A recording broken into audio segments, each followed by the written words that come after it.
যদি তোমাদের কাছে মনে হয় তোমার স্ত্রী খারাপ, অপছন্দনীয় মনে হয়, তোমার কাছে মনে হয় সে তোমার সাথে যাচ্ছে না, ফাইন কারিহতুমুহুন্না, যদি তোমাদের স্ত্রীদেরকে তোমাদের কাছে ভালো না লাগে, ফাসা আন তাকরাহু শাইআন ওয়া ইয়াজআলুল্লাহু ফীহি খায়রান কাসীরা।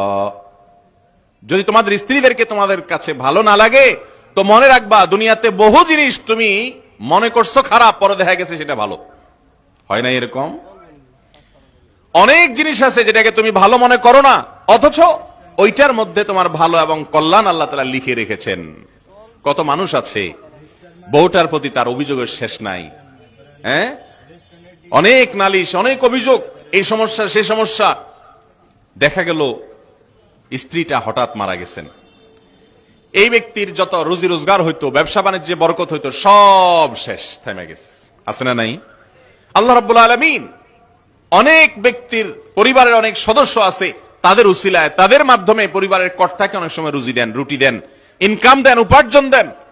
তার জীবন সাথে সঙ্গী হিসাবে তার সাথে সময় কাটানোটাকে খারাপ মনে করতেছেন, হয়তো আল্লাহ রাব্বুল আলামিন সেখানেই কি রাখছেন, ভালো এবং মঙ্গল লিখে রেখেছেন। এই জন্য আল্লাহ রাব্বুল আলামিন এই আয়াতের মাধ্যমে পুরুষদেরকে সান্ত্বনা দিচ্ছেন যে কখনো যদি তোমার স্ত্রী তোমার কাছে খারাপ মনে হয়, খারাপ লাগে, তো তুমি মনে রাখবে তোমার খারাপ লাগাটার ভেতরে অনেক কল্যাণ আছে। আর কিছু না থাকুক, তুমি সবর করার মাধ্যমে, ধৈর্য ধারণ করার মাধ্যমে, তার সাথে জীবনযাপন করার মাধ্যমে অনন্ত অসীমকালের জান্নাতের উপযুক্ত হয়ে যাচ্ছ। এর চাইতে বড় জিনিস কি আছে বলেন? as-sabru sawabuhu al-jannah, হাদিসে আসছে ধৈর্যের বিনিময়ে আল্লাহ তাআলা সরাসরি জান্নাত দেন। একই কথা মহিলাদের জন্য প্রযোজ্য।